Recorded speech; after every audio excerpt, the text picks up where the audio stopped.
အားလုံးပဲမင်္ဂလာပါကျွန်တော်ကတော့တင်ထွန်းလင်းဒီနေ့ကျွန်တော်တို့ဒီဗီဒီယိုမှာ crypto ဈေးကွက်ပြောင်းလဲဈေးကွက်သတင်းအချက်အလက်တွေနဲ့လက်ရှိဈေးကွက်ပေါ်မှာ crypto ဝယ်ထားခြင်းနဲ့မိတ်ဆွေတွေအနေနဲ့ short term long term ဘယ်လို plan တွေထားရှိရမလဲဈေးကွက် direction ကဘယ်လိုရှိနေလဲဒါတွေနဲ့ပတ်သက်ပြီးတော့တစ်ချက်နားလည်မယ်ပေါ့နော်လက်ရှိကျွန်တော်တို့ BTC ရဲ့ current price ကိုကြည့်ကြည့်မှဆိုရင်တော့3,500အထက်မှာရှိနေတာကျွန်တော်တွေ့ရမှာဖြစ်တယ်တခြား ETH HRP BNB Solana Doge ADA NIA APT ICP ပေါ့ဒီ coin တော်တော်များများလည်းဒါတက်လာတာကျွန်တော်တွေ့ရမှာဖြစ်တယ်ပေါ့နော်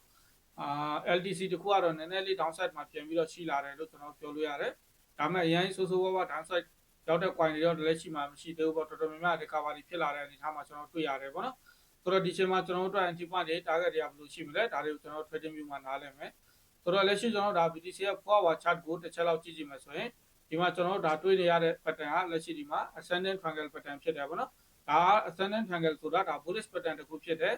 ပြီးရင်တော့ကျွန်တော် candle ကလည်း200 EMA ရဲ့အထက်မှာရှိရပေါ့နော်ဒါလည်းကျွန်တော်ဒါဈေးကွက်ကိုဒါ uptrend ကိုပို့ပြီးတော့ represent လုပ်တယ်ပေါ့နော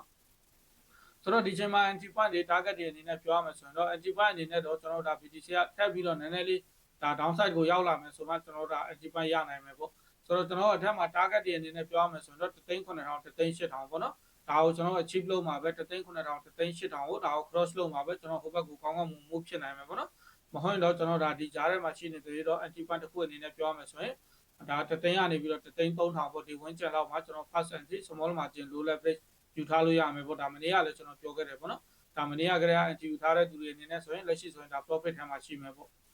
့ဆိုတော့ဒါကတော့ကျွန်တော်တို့ဒါ BTC က 4 hour time frame ရပါတော့ဈေးကွက်ကတော့ဒါ brand back ကိုပဲပို့ပြီးတော့ဒါ represent လုပ်တယ်လို့ပြောလို့ရမှာပေါ့ဆိုတော့လက်ရှိကျွန်တော်တို့ BTC ရဲ့ daily ကိုတစ်ချက်လောက်ကြည့်ကြအောင်ပေါ့ daily ရဆိုရင်ကျွန်တော်တို့ဒါအရင်တော့ down trend တော့ဆိုရင်ဒါ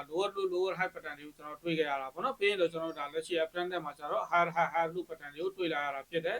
ဆိုတော့ဒီမှာကျွန်တော်နားလည်ရမှာကအချက်3ချက်လောက်ရှိမယ်ပေါ့ daily ရဆိုရင်အထက်မှာကျွန်တော် register အနေနဲ့ဆိုရင်3,900 3,800ဖြစ်တယ်ပြီးရင်ကျွန်တော် spot line ကတော့9,000ကနေ9,200ဖြစ်တယ်ပေါ့နော်ပြီးရင်ကျွန်တော်အောက်မှာ important spot line အနေနဲ့ပြောရမှာဆိုရင်တော့3,900 3,800ဖြစ်တယ်ပေါ့ဆိုတော့ဒီချိန်မှာကျွန်တော်ဘာကြောင့် spot တွေဒီ resistance တွေအကြောင်းထည့်ပြောလဲဆိုတော့ကျွန်တော်တို့3,900 3,800ဆိုတဲ့ register ကိုကျွန်တော် cross လုပ်မှအထက်မှာကောင်းကောင်းမူဖြစ်နိုင်မှာဖြစ်တယ်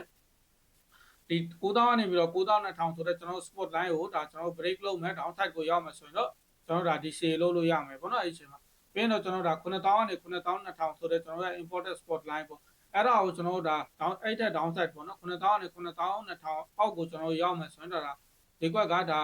ပြောမယ်ဆိုရင် bear market စတင်ပြီလို့ပြောလို့ရမယ်ပေါ့နော်ဆိုတော့အဲ့ဒီအခြေအနေတွေရှိလို့ကျွန်တော်ကဒါဒီ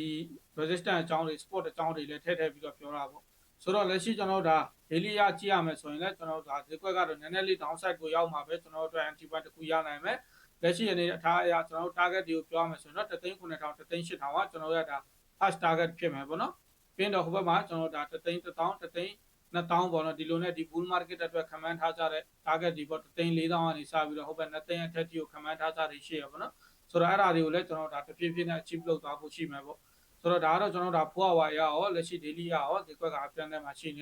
ေဆိုတော့ကျွန်တော်ဒါ weekly ရတစ်ချက်လောက်နားလည်အောင်ပေါ့ weekly ရကိုကျွန်တော်ကြည့်မှဆိုရင်ကျွန်တော်ဒါ weekly ရကြတော့ကျွန်တော်အရင်ကတည်းက uptrend မှာရှိခဲ့တာပေါ့နော် uptrend မှာရှိသေးတော့ကျွန်တော်ဒါ high low pattern တွေကိုပဲတွေ့ရမှာဖြစ်တယ်အရင်တော့ high တုန်းကလည်းကျွန်တော်တသိန်းအထက်ကို move ဖြစ်ပြီးတော့မှဒါနည်းနည်းလေး downside ရောက်တဲ့အချိန်တုန်းကတော့9,500အောက်ကိုနည်းနည်းလေးရောက်ခဲ့ပြီးတော့မှပြန်ပြီးတော့ recovery ဖြစ်လာတာလက်ရှိဆိုရင်ပြန်ပြီးတော့ကျွန်တော်တသိန်းအထက်မှာရှိနေရပါတော့ဆိုတော့ဒီမှာကျွန်တော်အရေးကြီးတာကကျွန်တော်3,900 3,800ဆိုတဲ့ resistance ကိုဒါကျွန်တော် cross လုပ်ဖို့အရေးကြီးတယ်ဒါ9,000ကနေပြီးတော့9,200အောက်ကိုရောက်မယ်ဆိုရင်တော့ကျွန်တော်ဒါ GCA အနေနဲ့လုပ်လို့ရပြီ second entry အနေနဲ့လုပ်လို့ရပြီပေါ့နော်ဆိုတော့လက်ရှိအနေထားအရပြောရမယ်ဆိုရင်တော့ဈေးကွက်က uptrend မှာပဲရှိနေတယ်ပြီးရင်တော့ဒါ recovery လည်းပို့ပြီးတော့ဖြစ်ဖို့အလားအလာပိုများတယ်ပေါ့နော်ဒါအရင်ဈေးကွက်ကတခါတည်းပြုံးတိုင်းပေါ့နော် panic selling ဖြစ်မဲ့အနေထားတော့ဒီမှာမတွေ့ရဘူးပေါ့တကယ်လို့ panic selling ဖြစ်လာမယ်ဆိုရင်တော့မှကျွန်တော်တို့ DC point ကဒါ9,000နေပြီးတော့9,200အောက်ကိုရောက်မယ်ကျွန်တော်ဒါပြောမယ်ဆိုရင်တော့8,000နဲ့9,000ကြားမှာပေါ့ကျွန်တော်အဲ့ဒီမှာကျွန်တော်ဒါ HDCA တခုလုပ်လို့ရမယ်ပေါ့နော်ဆိုတော့ဒီနေ့ဗီဒီယိုမှာတော့ဒီလောက်ပါပဲအားလုံးပဲကျေးဇူးတင်ပါတယ်